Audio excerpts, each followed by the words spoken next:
여호와께 감사하고 그의 이름을 불러 아뢰며 그가 하는 일을 만민 중에 알게 할지어다. 그에게 노래하며 그를 찬양하며 그의 모든 기이한 일들을 말할지어다. 아멘.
여호와께 감사하라. 그는 선하시며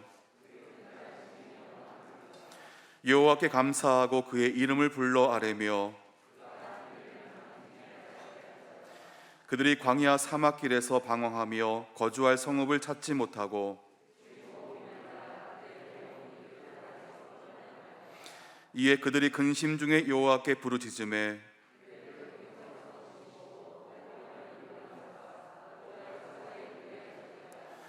여호와의 인자하심과 인생에게 행하신 기적으로 말미암아 그를 찬송할지로다.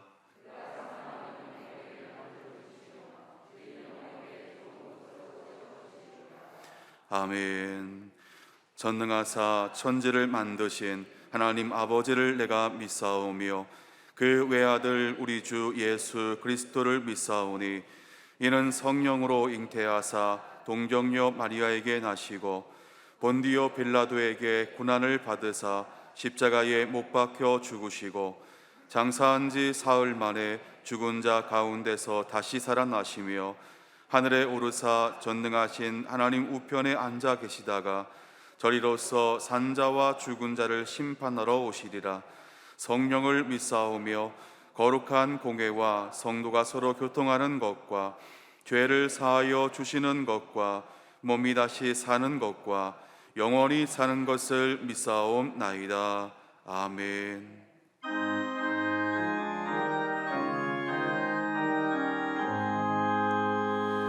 만복의 근원 하나님,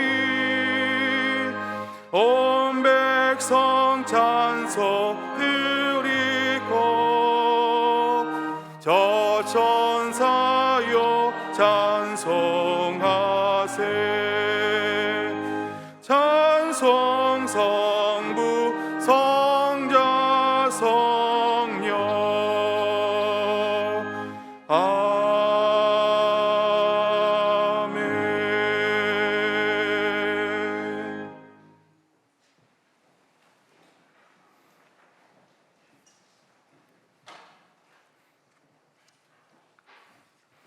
만물을 주관하시고 복주시기를 기뻐하신 하나님 아버지, 그 크신 은혜와 사랑을 감사드립니다.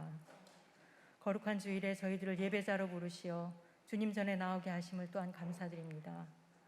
상한 심령을 찾으시는 사랑의 아버지 앞에 지난 한 주간을 돌아보며 말씀대로 살지 못함에 대한 진정한 회개와 애통함이 있게 하시고, 이 시간 이 자리에 임재하셔서 치유와 회복, 감사와 소망의 시간 되도록 은혜 내려 주시옵소서. 오늘은 특별히 추수감사 예배로 하나님께 영광 돌립니다. 올 한 해는 참으로 힘든 해였습니다. 오랜 장마와 태풍으로 큰 피해를 입었고, 코로나 전염병에 대한 두려움, 경제적인 어려움, 정치, 사회, 문화적인 혼란 등으로 인해 저희들의 마음은 실망과 불안으로 흔들렸으며 달라진 삶의 양식으로 인해 혼란스러웠습니다. 특히 교회는 더욱 많은 압박과 어려움을 겪어야 했습니다. 그럼에도 불구하고 지난 시간들을 되돌아보니 항상 동행하시는 에베네셀 하나님의 은혜로 여기까지 올 수 있었음을 다시 한번 깨닫게 됩니다. 추수감사절을 맞아 우리에게 주신 하나님의 복을 세어보며 기쁨의 찬양과 진정한 감사로 예배드려 하나님을 영화롭게 하기를 원하오니, 하나님, 우리 각자의 마음이 감동과 감사로 충만하게 하여 주시옵소서. 또한 우리의 믿음을 점검해보며 하나님 앞에 거두어 드려야 할 영적 추수는 얼마나 되는지 살펴보게 하여 주시옵소서. 혼돈의 시대에 영적 분별력을 주셔서 어느 것이 하나님의 뜻인지 분별하게 하시고, 그 뜻에 온전히 순종함으로 우리 삶의 최우선순위에 하나님을 모시고 사는 복된 심령들 다 되도록 인도하여 주시옵소서. 우리 교회를 사랑하신 하나님 아버지, 감사드립니다. 우리 교회 모든 성도들이 말씀의 반석 위에 굳게 서게 하시고 세상에 그리스도의 향기를 전하여 하나님 기뻐하시는 교회요, 마음 놓고 쓰시는 교회 되도록 모든 것을 주장하여 주시옵소서. 어려운 중에도 저희 교회 리모델링을 허락하심을 감사드립니다. 담임 목사님을 비롯하여 TF팀과 참여하는 모든 손길에게 하나님의 지혜와 능력으로 덧입혀 주시어 안전하고 어려움 없이 모든 일을 진행하게 하시고, 아름답고 효율적인 공간으로 리모델링되어 영혼 구원 사역에 잘 활용되는 교회 되도록 모든 것을 주관하여 주시옵소서. 우리 담임 목사님과 함께하여 주시옵소서. 2021년에 목회 계획을 수립 중이오니 하나님의 계획이 우리 목사님의 계획이 되게 하셔서 풍성한 열매 거두어 하나님께 영광 돌리게 하옵소서. 오늘도 우리 목사님을 통해 주시는 말씀을 들을 때에 성령님 역사하셔서 우리들의 심령에 큰 울림과 도전이 되게 하시고, 들은 말씀을 잘 실천함으로 인해 우리들이 주님과 동행함을 만민이 알 수 있도록 각자의 심령과 삶 가운데 역사하여 주시옵소서. 오늘도 성가대, 교사, 영상선교, 영접위원, 차량 등 이 모양 저 모양으로 예배를 돕는 많은 손길들을 기억하시고 갑절의 은혜를 베풀어 주시옵소서. 이 예배가 온전히 하나님 기쁘시게 받으시는 예배 되도록 성령님 함께하여 주시기를 원하오며, 감사의 근원 되시는 예수님의 이름으로 간절히 기도드립니다. 아멘.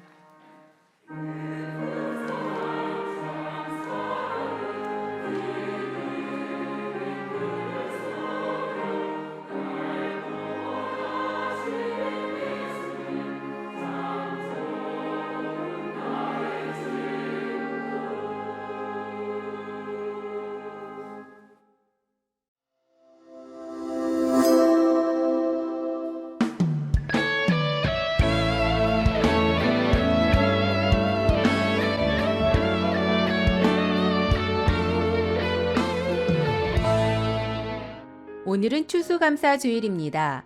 한 해 동안 풍성히 돌보신 하나님의 은혜와 사랑에 감사드리는 성도님들 되시기 바랍니다. 11월 셋째 주 교회 소식입니다. 예배 안내입니다. 새로운 사회적 거리두기 1단계가 적용됨에 따라 1부, 2부, 3부 예배와 온세대 예배를 예약 없이 원하는 시간에 참석하실 수 있습니다.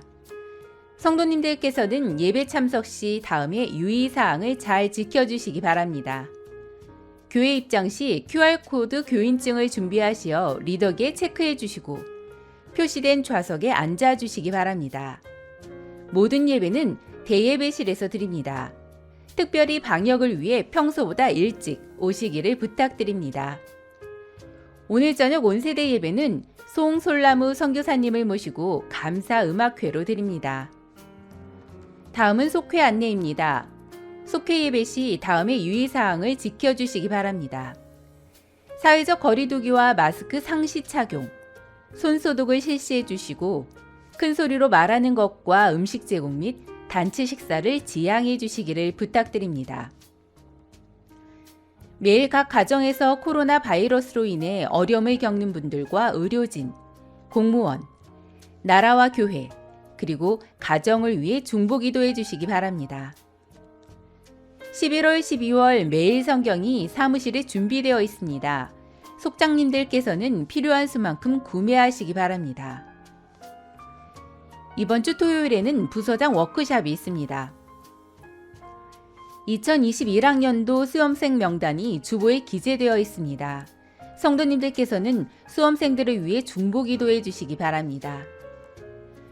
오늘 성전 곳곳이는 오태원 목사님과 백종세 집사님의 생일 감사로 헌화하였습니다. 하나님을 향한 믿음 안에 견고히 서가며 언제 어디에서나 쓰임받는 주님의 귀한 가정이 되도록 기도해 주시기 바랍니다. 성도님들 모두 건강하시고 평안한 한 주간 되시기 바랍니다. 사랑이 넘치는 예수님의 가족, 의정부 제1교회의 소식이었습니다.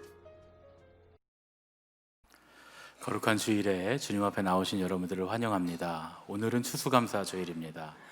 지난 한 해를 돌아보면 참 어려운 일도 많았고 힘든 일도 많았는데 그래서 우리가 추수감사 주일을 하면서도 이렇게 코로나 때문에 저희가 큰 행사를 하거나 거창하게 무언가 할 수는 없습니다. 그래서 이렇게 소박하게 저희가 준비를 하고 추수감사 예배를 드리고 있는데 그런 의미에서 보면 참 안타까운 한 해였지만 또 다시 한번 생각해 보면 감사할 것이 더 많은 한 해가 되는 것도 같습니다.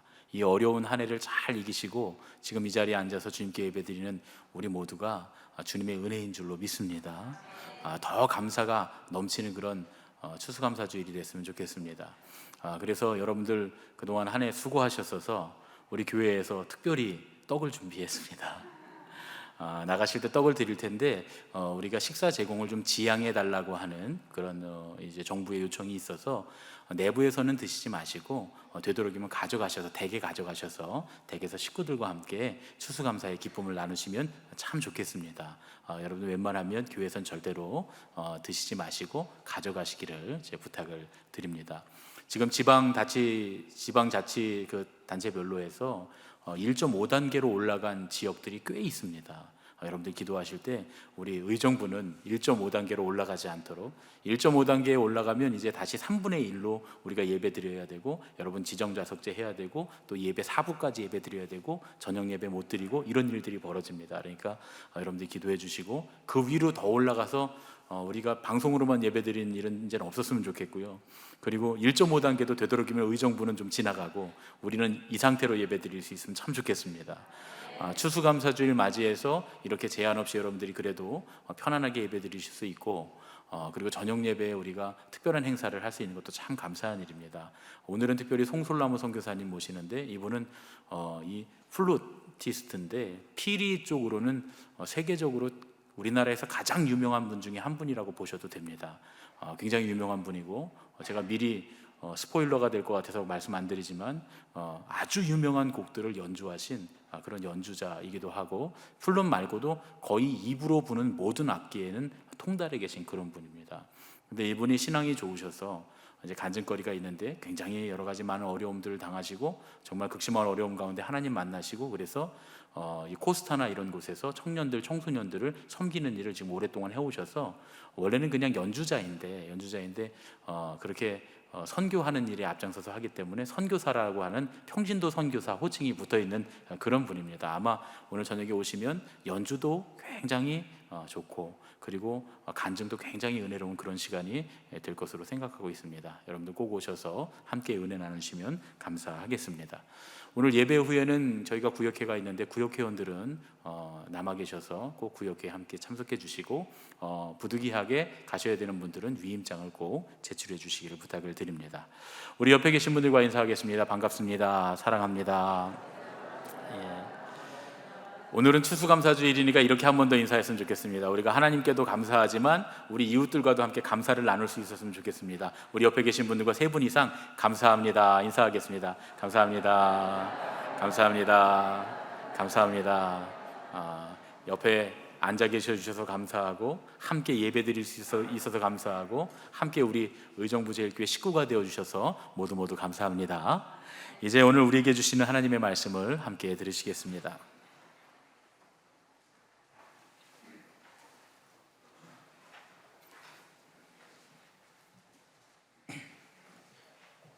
하나님의 말씀을 봉독하겠습니다. 우리에게 주시는 하나님의 말씀은 마태복음 14장 34절로 36절 말씀입니다. 그들이 건너가 게네사렛 땅에 이르니 그곳 사람들이 예수이신 줄을 알고 그 근방에 두루 통지하여 모든 병자를 예수께 데리고 와서 다만 예수의 옷자락에라도 손을 대게 하시기를 간구하니 손을 대는 자는 다 나음을 얻으니라. 는 우리에게 주시는 하나님의 말씀입니다. 아멘.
오늘은 마이너리티 리포트 12번째 시간으로 1등이 아니어도 라고 하는 제목으로 우리 게네사렛 마을 사람들에 관한 말씀을 함께 나누시겠습니다. 지금 11월 달이 돼서 이제 11월 말을 향해서 가고 있는데, 요맘때 되면 예전에는 9시 뉴스에 꼭 방영되던 인터뷰가 하나 있습니다. 시험을 다 마치고 나서 전국의 수석한 학생들, 예전에 저희 때는 학력고사를 봤는데 학력고사 수석한 학생들 만점자, 뭐 수능 만점자, 혹은 서울대학교 수석 합격자, 이런 친구들 나와서 이렇게 인터뷰를 하는 건데요. 그러면 이제 인터뷰를 하면 공부가 제일 쉬웠어요. 교과서 위주로, 학교 공부 위주로, 학교 수업 위주로 공부했어요. 많이 들어보셨죠, 그렇죠? 그러면 또 그 학생들의 배경이 어떠한가 봐서 이 열악한 환경에서 공부한 학생들은 참 그것들이 다시 조명되고, 뭐 개천에서 용났다, 뭐 이런 이야기들을 많이 하고 그랬습니다. 그런데 요즘에는 사실 관련 하시는 그런 교육계 말씀 들어보면 개천에서 용나기가 참 어렵다, 개천에서 용나는 시대는 지났다, 뭐 이렇게 말씀하시는 분들이 간혹 계십니다. 제가 그 부자들 사는 동네에서 목회를 한번 해보니까 그런 생각이 들었어요. 그럴 수도 있겠다라는 생각도 좀 들었습니다. 돈이 사람을 만든다고 하더라고요. 우리는 지금 그런 세상을 살고 있다고 그럽니다. 어떤 학생이, 어린 청년이 뮤지컬 배우가 되고 싶다라고 가정을 한다면, 시골에 살고 있는 가난한 학생에게는 아주 이루기 힘든 꿈인데, 똑같이 재능이 있어도 이 부촌에 사는 학생들은 자기가 결심만 하면 되는 그런 경우가 많이 있습니다. 재능이 있고 자기가 결정하면 그때부터 부모의 재력이 투입되기 시작하죠. 돈이 나서고 인맥이 나서기 시작하는 겁니다.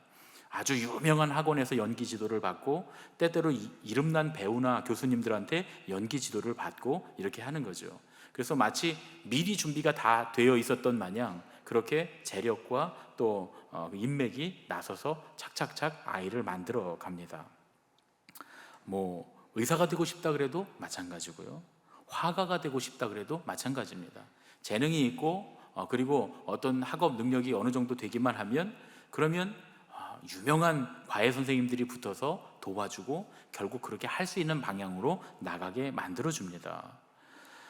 그런데 물론 그렇게 준비한다고 해서 자기가 원하는 대로 다 가는 건 아니에요. 어떤 친구는 약사가 되고 싶었는데 바로 약대에 못 가니까 뭐 화학과에 들어가서, 그래서 대학원을 열심히 준비해서 중간에 학교를 다시 바꾼다든가, 학과를 바꾼다든가, 대학원에 진학한다든가, 이런 방식으로 하기는 하더라고요. 그런데 보면 대충 과정일 뿐이지 거의 다 그런 방향으로 갈 수 있게 만들어줍니다. 그게 현대에 우리가 살고 있는 그런 돈과 재력의 힘, 인맥의 힘이라고 할 수 있죠. 그래서 사람들이 개천에서 용나는 시대는 이미 지났다, 이렇게 말하곤 합니다. 그런데 믿음의 사람들에게는 그런 말이 해당되지 않는다고 저는 생각해요. 왜냐하면 그건 굉장히 교만한 말이기 때문에 그렇습니다.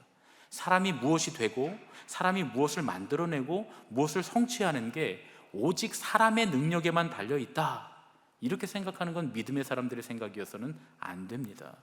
하나님께서 손을 대시면 개천도 바다가 될 판인데, 개천에서 용나는 게 뭐 대수겠습니까? 하나님이 하시면 되는 줄로 믿습니다. 이런 거잖아요. 개천에서 용나는 게 뭐 큰일입니까? 용 될 게 개천에 있으면 되는 거죠, 그렇죠? 예.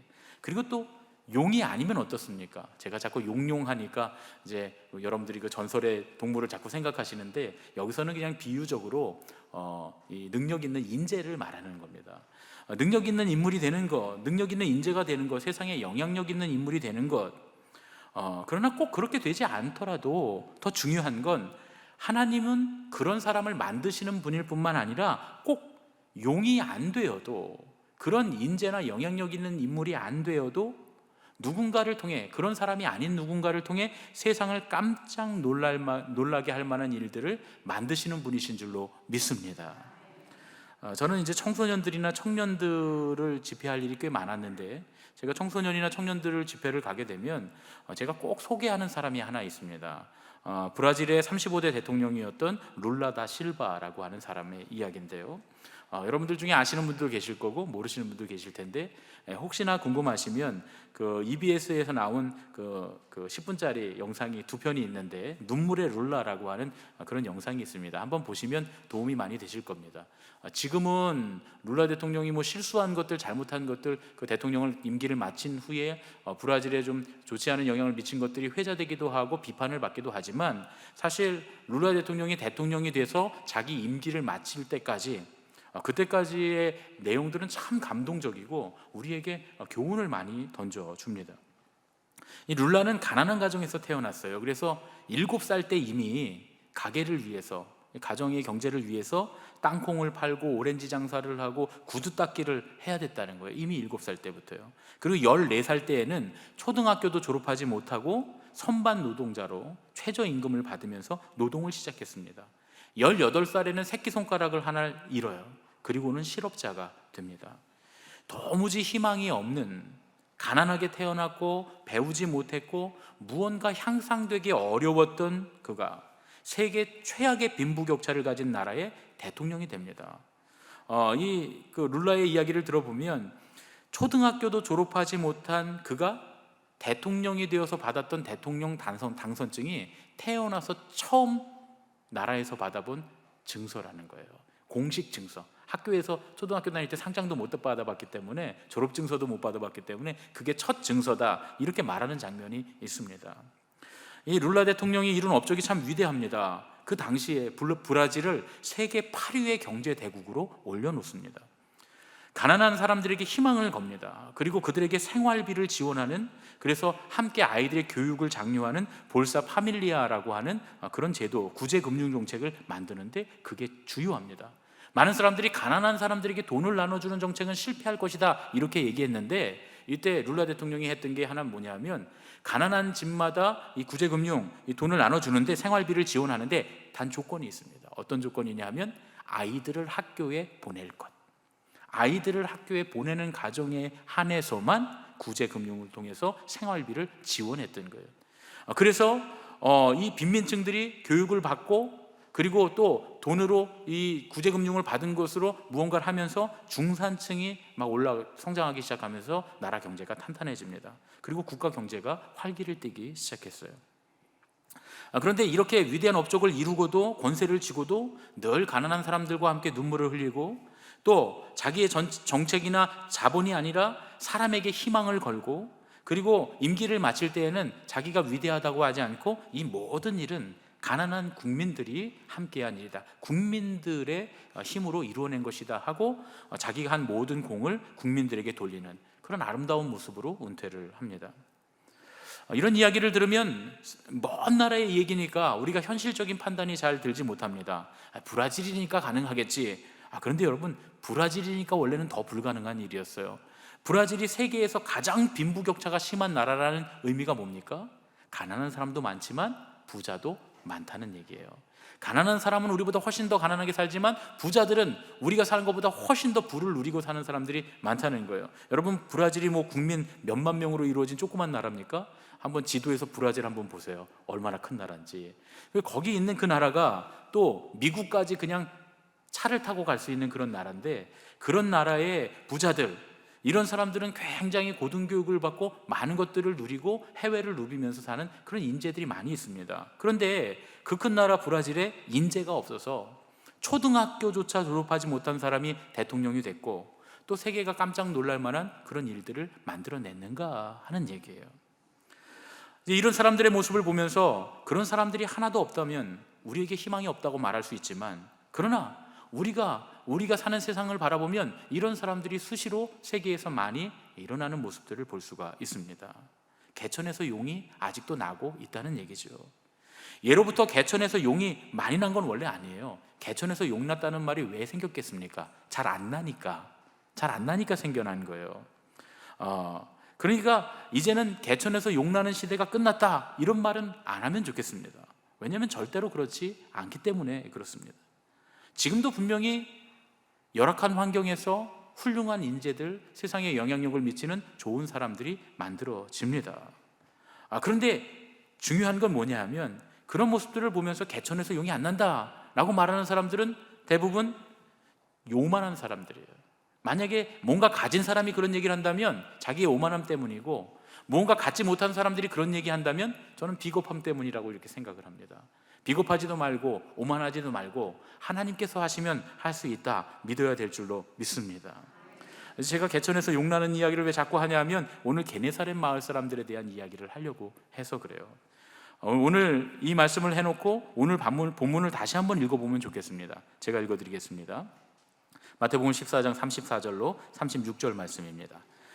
그들이 건너가 게네사렛 땅에 이르니 그곳 사람들이 예수이신 줄을 알고 그 근방에 두루 통지하여 모든 병든 자를 예수께 데리고 와서 다만 예수의 옷자락에라도 손을 대게 하시기를 간구하니 손을 대는 자는 다 나음을 얻으니라.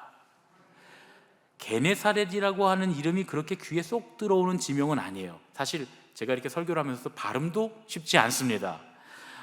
게네사렛 호수라는 이야기를 여러분 많이 들어보셨을 거예요. 게네사렛이라고 하는 말보다는 게네사렛 호수라는 말이 성경에 더 많이 나옵니다. 이 성경을 읽다 보면 신약 성경에서 나오는 그런 호수의 이름이고 사실 구약 성경에도 나오는 이름입니다. 그런데 이 게네사렛 호수는 두 개의 다른 이름을 가지고 있어요. 오히려 게네사렛 호수보다 다른 이름이 여러분들에겐 훨씬 더 친숙할 겁니다. 그 이름 중에 하나가 뭐냐면 갈릴리 호수입니다. 갈릴리 호수. 이제 게네사렛 호수가 뭔지 아시겠죠? 바로 갈릴리 호수입니다. 그리고 또 하나의 이름이 있습니다. 이 갈릴리 호수를 게네사렛 호수라고 부르고 또 하나의 이름은 디베랴 바다라고 부릅니다. 디베랴 바다. 들어보셨죠? 디베랴 바다에서 예수님께서 이 말씀도 우리가 성경 가운데 들을 수 있습니다. 그래서 이 호수는 이름이 세 개예요. 같은 호수인데 이름이 세 개입니다. 우리는 흔히 갈릴리 호수라고 부르는데 원래의 이름은 게네사렛 호수예요. 원래의 이름은 긴네렛, 구약에 보면 긴네렛 혹은 게네사렛이라고 기록되어 있는데 이건 똑같은 뜻입니다. 10개의 동산이라는 뜻이에요. 이 게네사렛 호수, 이 갈릴리 호수를 중심으로 해서 연화문계의 산들이 이렇게 쭉 둘러싸여 있는 거예요. 그래서 10개의 동산이 있는 호수다. 그래서 게네사렛 호수 이렇게 부르는 겁니다. 그런데 신약 시대에 와서는 갈릴리라고 하는 이름으로 자주 부르게 되는데 이 갈릴리의 원래 뜻은 뭐냐면 주변, 지역, 변두리, 다시 말하면 촌이란 뜻입니다. 촌이란 뜻이에요. 우리가 흔히 갈릴리라고 부르는 이 지역은 이스라엘 북부에 위치한 땅인데 소아시아와 유럽으로부터 많은 사람들이 이곳으로 이주해 들어와서 살았습니다. 이방인들이 유대 땅에 많이 유입되면서 예루살렘 주변의 유대인들이 이 갈릴리 지역에 사는 유대인들을 무시하고 하찮게 여겼습니다. 그도 그럴 게 워낙 많은 이방인들이 여기 살고 있기 때문에 그곳에서 유대인들이 율법을 지키며 살기가 굉장히 어려웠기 때문이에요. 유대인들이 이방인의 집에 들어가도 부정해지고 식사를 같이 해도 부정해지고 심지어 악수를 해도 부정해지고 옷깃이 스쳐도 부정해지고 같은 공간 안에 들어가 있어도 부정해집니다. 그러니까 율법적인 정결함을 지키기에 이 갈릴리 지역은 도저히 지키기 어려운 지역이었어요. 거기다가 이 이방인들이 와서 이방인들을 대상으로 이 사람들이 돼지를 키운다든가 이방인들을 위한 음식점을 한다든가 이렇게 이제 상업이나 농업을 하게 되면 목축을 하게 되면 그러면 뭐 여지없이 아주 부정한 사람들이 되는 겁니다. 실제로 예수님 이 성경 말씀에도 복음서에도 보면 예수님이 그 지역에서 이방인들을 위해서 돼지를 치는 사람들을 만나는 그런 성경의 말씀이 나오잖아요. 그렇죠? 비탈길로 돼지떼가 들어가서 죽는 그 이야기를 통해서 어떻게 유대인들이 돼지를 키우고 있었을까 하는 의문을 갖게 되는데 이런 시대적인 배경이 있었습니다.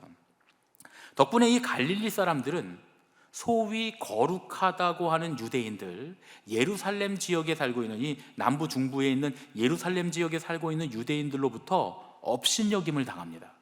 무식한 사람들, 주변인, 촌놈, 부정한 유대인들 이런 취급을 당하게 되는 거죠. 그래서 일단 갈릴리 출신이라고 하면 좋은 대접을 기대하기가 어려웠습니다. 예수님 제자였던 나다나엘이 처음에 예수님께서 나사렛 사람이라는 이야기를 듣고서 나다나엘이 뭐라고 해요? 나사렛에서 무슨 선한 것이 날 수 있겠느냐 이렇게 얘기합니다. 예수님의 별명 중에 하나가 나사렛에서 온 선지자, 갈릴리 사람 이런 거였잖아요.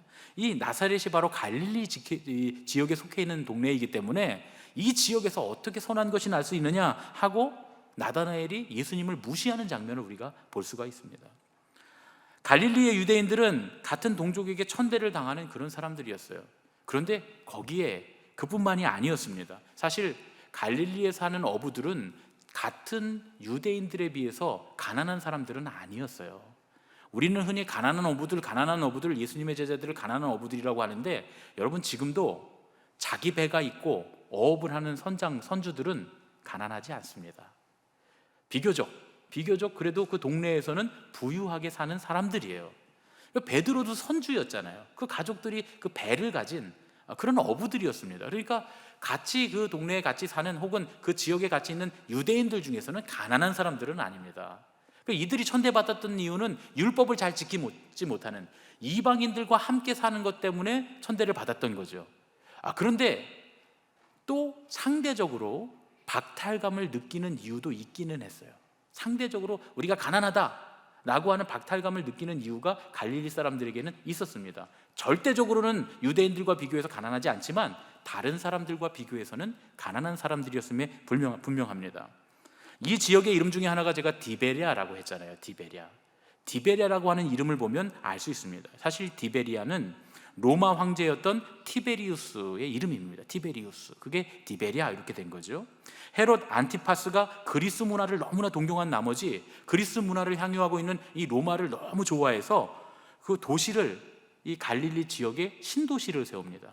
그리고 도시를 아주 으리으리하게 지어놓고 거기에 헤롯의 일족들, 이두메 사람들, 헤롯은 원래 그 에돔 족속에 속한 이두메 족속 사람이에요. 그래서 자기 에돔 족속, 이두메 족속에 속한 자기 왕족들을 거기 이주시켜 살고 로마에 있는 귀족들을 불러서 거기에 이주시켜서 살도록 했습니다. 그래서 이 티베리우스 이 도시에는 아주 얼마나 멋있어요. 그 호반을 배경으로 바다 같은 넓은 호수를 배경으로 해서 그 비탈에 구릉진 평지에 아주 멋있는 별장들, 저택들을 쫙 지어놓고 로마의 귀족들과 헤롯의 귀족들이 함께 모여서 살았습니다.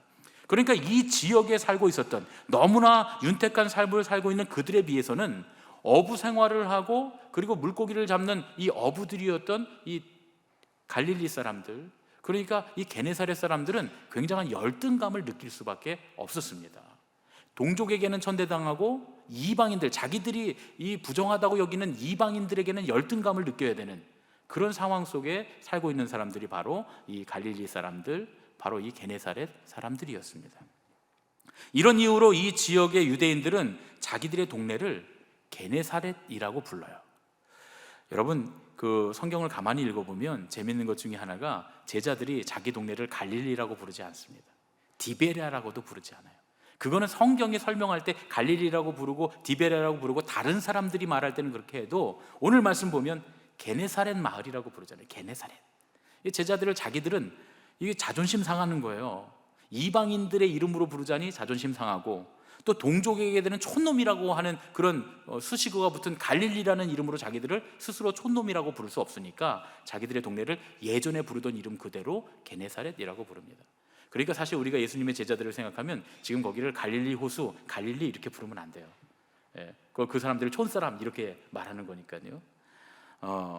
그런데 이 게네사렛에 예수님이 찾아오십니다. 예수님은 이미 이 게네사렛 지역에 널리 알려져 계셨어요. 불과 며칠 전에 보리떡 5개와 물고기 2마리로 5,000명을 이곳에서 먹이셨습니다. 사람들이 아마 예수님 오시기만을 기다리고 있었던 것 같아요. 사실은 예수님께서 오병이어의 기적을 일으키시고 그리고 사람들을 다 축복하시고 병든 자를 고치시고 아주 피곤한 몸으로 예수님께서 잠깐 쉬시려고 이 게네사렛 호수를 건너가세요. 배로. 그 제자들과 함께 건너갔더니 참 희한한 일이 이쪽에 있던 사람들이 다 이미 여기 와 있었던 거예요. 그러니까 예수님은 제자들과 함께 배를 타고 여기를 건너갔는데 이 사람들은 뛰어서 호수를 반바퀴를 돌아서 이 사람들이 여기 와서 예수님 기다리고 있습니다. 그래서 예수님 또 7,000명을 먹이시는 기적을 또 일으키시죠. 예수님 너무 힘드시고 피곤하셨지만 이 사람들은 하여튼 예수님을 생명처럼 쫓아다니던 사람입니다. 이 게네사렛 마을에 예수님은 아주 유명한 분이었어요. 예수님께서 게네사렛 마을에 오신다라는 소식을 듣고 사람들이 모두 기다리고 있었던 것 같아요. 예수님께서 배에서 내리시자마자 진풍경이 벌어집니다. 사람들이 새까맣게 몰려온 거예요. 지금 여기는 제가 성경에 자세히 나와 있지는 않고 제가 혼자 상상하는 겁니다. 상상해 봤어요. 사람들이 새까맣게 몰려 나와요. 예수님이시다. 그러니까 사람들이 막 예수님이신가 예수님이신가 하고 모였는데 새까맣게 모였다 갑자기 예수님 맞네 하고 다 흩어져 버립니다. 사람들이 없어져 버린 거예요. 이게 제 말이 일리가 있죠, 여러분. 한번 생각해 보세요. 다 흩어져 없어져 버렸어요. 그러면 예수님 몰려올 때는 언제고 한꺼번에 다 어디 갔나 하고 예수님하고 제자들이 막 어안이벙벙해 있는데 갑자기 다시 사람들이 막 몰려 나오는 거예요. 몰려 나오는데 온 동네 사람들이 다 몰려 나옵니다. 오늘 성경에 기록되어 있어요.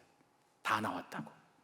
온 동네 사람들이 다 몰려 나옵니다. 그런데 이 온 동네 흩어졌던 사람들이 사람이란 사람은 다 끌고 나오는데 그 중에는 심지어 환자를 누인 침대째 들고 나오는 사람들도 많이 있었다는 거예요.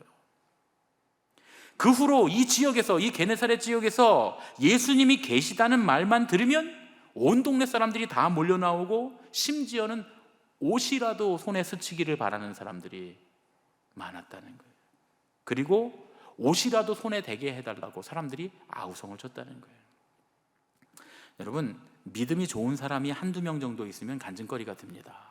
우리 의정부 제일교회가 우리 의정부 제일교회에 어떤 훌륭한 믿음의 장로님이 계셨다, 권사님이 계셨다, 뭐 훌륭한 목사님이 여기서 목회를 하셨다. 그러면 두고 후손들에게 그런 분이 계셨다고 우리가 간증하고 자랑할 거예요. 그렇지 않습니까?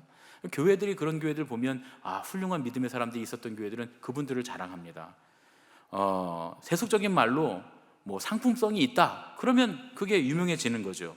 그런데 이 지역에서는, 이 게네사렛 지역에서는 웬만한 믿음으로는 명함도 내밀기가 힘듭니다. 여러분, 12의 혈루증을 앓던 여인 기억하시죠? 12의 혈루증을 앓던 그 여인이 예수님의 옷가에 손이라도 대면 좋겠다. 그래갖고 예수님 옷가에 손을 대서 나음을 입습니다. 그때 그 믿음을 가졌더니 예수님 뭐라 그러세요? 딸아, 내 믿음이 너를 구원하였다. 평안히 가라. 하고 그 지역에서는 그 사람이 아주 유명 인사가 됩니다. 그렇잖아요, 그렇죠? 그런데 게네사렛은 이런 사람들이 너무나 많았다는 거예요. 어디를 가든 그런 사람들 투성이었다는 거예요. 여러분, 우리가 착각하면 안 되는 부분이 있어요. 예수님 분명히 뭐라고 말씀하세요? 내 믿음이 너를 구원하였다 라고 말씀하시잖아요. 예수님이 그냥 고쳐주신 게 아니에요. 그 믿음이 그를 구원한 거예요. 그러면 게네사렛 마을 사람들은 옷가에 손대는 사람마다 다 나았다 그러니까 거기 나은 사람들은 죄다 혈루증을 앓던 여인만큼 믿음을 가진 사람들이에요. 제 말 맞죠? 그렇잖아요, 그렇죠? 그런 사람들입니다. 여러분, 지붕을 뚫고 침상을 내려서 중풍병자를 구원받게 한 친구들 기억하시죠? 예수님이 그 친구들을 칭찬하십니다. 그들의 믿음으로 이 사람을 구원하신다고 주님이 말씀하세요. 그들의 헌신도 성경이 그대로 기록되어 있습니다. 큰 믿음으로 기록합니다. 그런데 이 동네에는 그런 믿음 좋은 친구들이 하나둘이 아니에요. 자기 일도 아닌데 그냥 너도 나도 달려들어서 병든 사람 있으면 침대째로 다 들고 나온 거예요. 예수님에 대한 믿음, 신뢰가 정말 기가 막힌 그런 마을이었다, 이렇게 말할 수 있습니다. 여러분, 이런 마을이 있으면 당장 이사 가야 됩니다. 그렇죠? 저는 이런 공동체에 속하면 좋겠어요. 저도 이런 마을이 있다면 당장 이사 갈 것 같아요. 세계의 역사를 바꿔놓은 그 교회가 어디서부터 시작됐습니까? 바로 이 촌 사람들이 모인 게네사렛 마을에서부터 시작됐어요. 비주류였던 자기 동족에게는 멸시당하고 천대당하고 그리고 이방인들에 대해서 열등감에 옥누여 있던 이 게네사렛 사람들로부터 초대교회가 시작됩니다. 예수님의 제자 중에 대부분이 바로 이 게네사렛 출신들이었고, 마가의 다락방에서 성령의 세례를 받았던 120명의 성도들 대부분도 바로 이 게네사렛 마을 사람들이었어요. 이들은 자기와는 전혀 상관없는 사람들을 위해 목숨을 걸고 오히려 자기를 죽이려고 하는 사람들을 위해서 천국을 나눠주는, 지금 우리 교회가 있게 한 위대한 사람들이 다 되었습니다. 그런데 이름은 다 몰라요. 이 얼마나 멋있는 일입니까? 제가 목회를 이제 20년 좀 넘게 목회를 했습니다. 처음 26살에 전도사로 나가서 이제 올해 지금 21년째 제가 목회를 하고 있는데, 제가 여러 교회를 다녔는데 우리 교회가 게네사렛 마을처럼 되기가 가장 가까운 교회예요.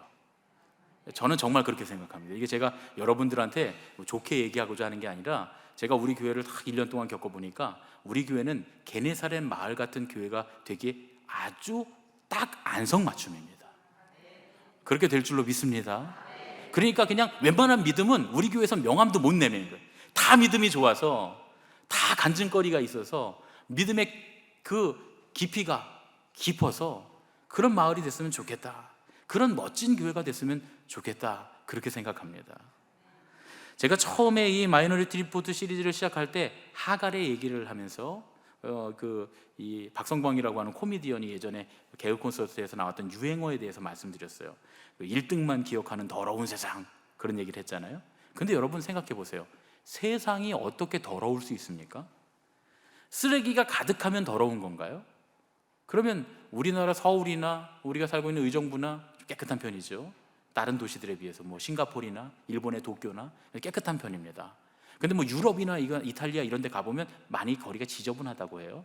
그러면 거기는 더러운 세상이고 여기는 깨끗한 세상입니까? 그런 건 아닌 것 같아요. 우리가 그런 뜻으로 말하진 않습니다. 제가 신학대학교 다닐 때 제가 농촌 목회 강의를 들은 적이 있어요. 그런데 그 농촌 목회 농목을 하시는 그 우리 교수님이 더럽다라고 하는 말의 뜻을 가르쳐 주셨어요. 이 더럽다라는 말은 덜이라고 하는 말과 없다라고 하는 두 단어가 합쳐진 형태라고 해요. 그런데 여기서 덜이라고 하는 말은 덜다라는 뜻이라는 거예요. 덜다. 여러분 더는 게 뭔지 아시죠? 한 숟갈씩 덜어서 십시일반 이렇게 더는 거예요. 그러니까 더럽다는 말은 뭐냐면 이렇게 덜어주는 게 없다는 뜻이에요. 덜어줌이 없다, 덜어냄이 없다, 나누지 않는다, 한쪽으로만 쌓아놓고 자기만 가지려고 하고 도무지 흘러가지 않는 것, 그걸 더러운 세상이다 이렇게 말한다는 거예요. 사람도 마찬가지라는 거예요. 사람도 하루 종일 오물을 뒤집어 쓰고 일하는 환경업체에 일하는 분이, 그분이 더러운 사람입니까? 아니라는 거예요. 오히려 깨끗한 옷을 입고 명품 가방을 들었어도 나눔이 없이 혼자만 배불리는 사람이 더러운 사람이라는 거예요. 여러분 그 공감이 가시죠? 그렇죠? 이해가 되시죠? 그러면 더러운 신앙인도 있을까요? 물론입니다. 자기 혼자만 영적인 혜택을 누리면서, 자기 혼자만 감사를 누리면서, 하나님의 은혜를 바라보면서 감사하고 기쁨이 넘친다고 자기 혼자만 영적인 혜택을 누리고 있는 사람들, 그러면서도 도무지 복음이나 은혜나 감사를 나누려고 하지 않는 사람들, 그런 사람들을 이 공식에 딱 넣어보면 그건 더러운 신앙인이다 이렇게 말할 수가 있다는 거죠. 여러분 게네사렛 마을 사람들을 보세요.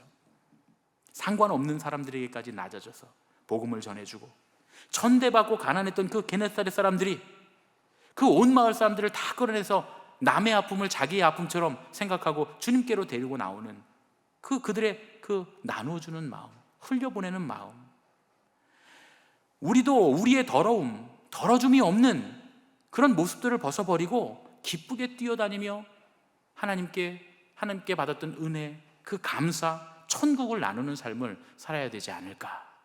그러면 주님께서 우리를 칭찬하실 줄로 믿습니다. 우리 옆에 계신 분들과 인사하겠습니다. 천국을 나누며 삽시다. 천국을 나누며 삽시다. 할렐루야. 여러분 개천에서 용 안 나는 세상은 없습니다. 지금도 개천에서 용이 나요. 그런데 중요한 건 꼭 용이어야 하냐 하는 거죠. 꼭 1등이어야만 하냐 하는 겁니다. 꼭 위대한 인물이어야만 되냐 그런 얘기예요. 1등이 아니라도 더러운 인생이 아니면 충분합니다. 우리가 그렇게 나눠주는 인생이 되면 게네사렛 마을 사람들처럼 주님 앞에 칭찬받는, 사람의 기록에는 남아있지 않지만 하나님 나라의 기록에는, 예수님의 손바닥에는 우리의 이름이 위대한 사람으로 기록되어 있는 그런 놀라운 믿음의 사람들이 다 될 줄로 믿습니다. 여러분 집에 가서 아빠는 뭐예요? 그러면 그래요, 아빠는 뭐 위대한 사람도 아니고 뭐 아빠 공부도 잘 못했죠? 그냥 아빠는 뭐 공부도 잘 못했고, 그게 아니에요. 아빠는 뭐예요? 의정부 제일교회 집사지. 의정부 제일교회 권사야 아빠가. 나는 게네사렛 마을 사람이야. 나 의정부 제일교회 신앙인이야. 자신 있게 말할 수 있으면 좋겠습니다. 우리가 얼마나 많이 나누는지, 우리가 얼마나 많은 감사를 사람들에게 나눠주는지, 얼마나 많은 기쁨의 복음을, 생명의 복음을 사람들에게 나눠주는지, 그것이 자랑거리가 되는 그런 사람들이 다 돼야 할 줄로 믿습니다. 하나님 앞에는 1등은 의미가 없어요. 세상 사람들이야 용이냐 아니냐, 1등이냐 아니냐 이런 거 따지는 거지, 하나님 앞에는 전혀 의미 없는 이야기. 이게 하나님은 결코 1등만 사용하시는 분이 아니시기에, 오히려 1등이 아닌 특별한 꼴등들을 즐겨 사용하시는 그런 분이시기에, 하나님의 즐겨찾기의 주소에는, 하나님의 손바닥에는 우리의 이름이 기록되어 있는 줄로 믿습니다.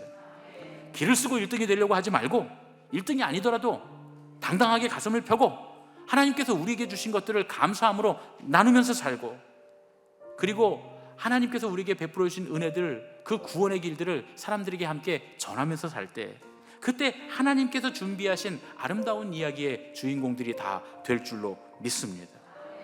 믿음을 향해서, 하나님께서 주신 은혜를 향해서 나누기 위해서 가슴을 펴는 저와 여러분이 되시기를 예수님의 이름으로 축원합니다. 오늘 마지막으로 주님의 말씀을 읽고 함께 말씀을 마치려고 하는데, 고린도전서 1장 27절로 29절 말씀입니다.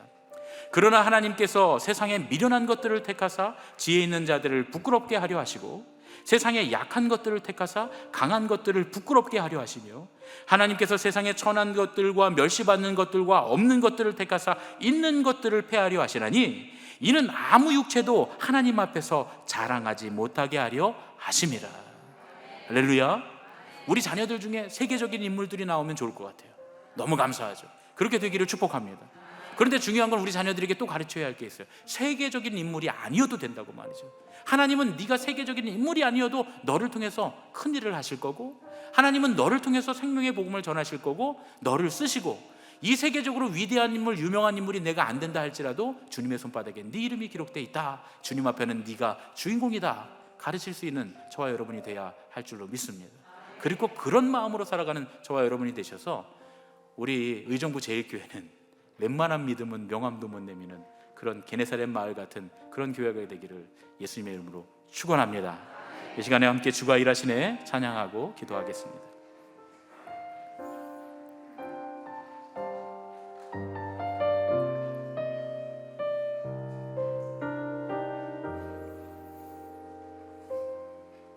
날이 저물어 갈 때, 빈들에서 걸을 때, 그때가 하나님의 때. 내 힘으로 안 될 때, 빈손으로 걸을 때, 내가 고백해 여호와 이래.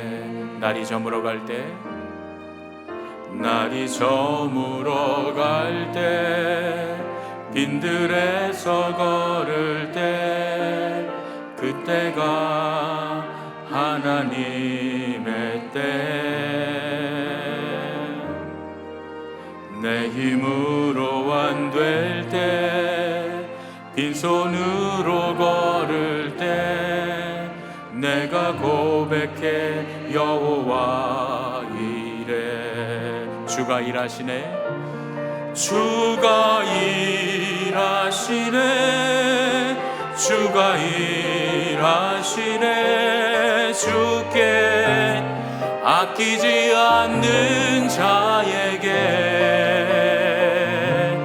주가 일하시네, 주가 일하시네. 신뢰하며 걷는 자에게. 우리 모인 이곳에 우리 자리에서 일어나서 주님 앞에 봉헌하며 찬양하겠습니다. 주님 함께 계시네, 누리네 아버지 은혜. 적은 떡과 물고기 내 모든 걸 드릴 때, 모두 고백해 여호와 이래. 주가 일하시네, 주가 일하시네. 주께 아끼지 않는 자에게 주가 일하시네, 주가 일하시네. 신뢰하며 걷는 자에게 주가 일하시네, 주가 일하시네, 주가 일하시네. 주께 아끼지 않는 자에게 주가 일하시네. 주가 일하시네. 신뢰하며 걷는 자에게.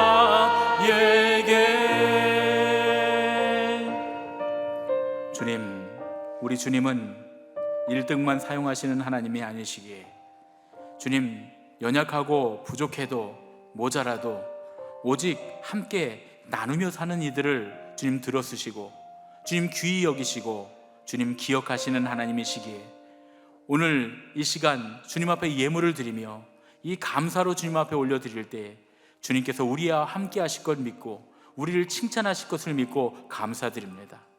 지난 한 해 힘들고 어려운 시간들을 지내오며 주님께서 지금 이 자리에 우리가 있게 하시는 것, 또한 주님의 은혜를 고백하며 감사할 수 있게 하신 것이 주님께서 우리에게 베풀어 주신 크신 은혜임을 고백합니다. 주님은 나누는 사람들을 들어 쓰신다 하였사오니 주님께서 지난해 한 해 동안에 우리와 함께 하셨던 그 은혜의 고백을 사람들과 함께 나누게 하시고 우리의 이웃들에게 복음을 나누게 하시고 우리에게 베풀어 주신 것을 우리의 이웃들과 나눔으로 인하여 주님께서 들어쓰시고 칭찬하시는 그런 인생이 다 되도록 우리를 축복하여 주시옵소서. 게네사렛 마을 사람들의 이름이 하나하나 기억되진 않았지만 사람들에게서는 잊혀졌어도 주님께서는 그들을 통해 교회를 세우시고 지금 우리에게 주님의 놀라우신 은혜를 전달하도록 하신 줄로 믿습니다. 우리도 우리 한 사람 한 사람의 이름은 주님 사람들에게 기억되지 않는다 할지라도 주님, 우리의 신앙이 하나님의 나라를 일구어가고 죽어가는 영혼들을 구원하고 세상을 구원하는 크신 주님의 역사에 쓰임받는 일꾼들이 되도록 인도하여 주시옵소서. 1등보다 더 중요한 주님의 손에 쓰임받는 나눔이 있는 인생들이 다 되도록 우리를 축복하여 주시옵소서. 이제는 우리 주 예수 그리스도의 은혜와 하나님 아버지의 지극하신 사랑과 성령님의 교통하시고 인도하심이 이제 나눔으로 사람들은 몰라도 주님께서 기억하시며 주님께서 사용하시기를 원하는 예수님의 가족들, 우리 의정부 제일교회 모든 식구들, 이 예배에 참여한 모든 예배자들 머리 위에 이제로부터 영원까지 함께 하셨기만을 간절히 축원하옵나이다. 아멘.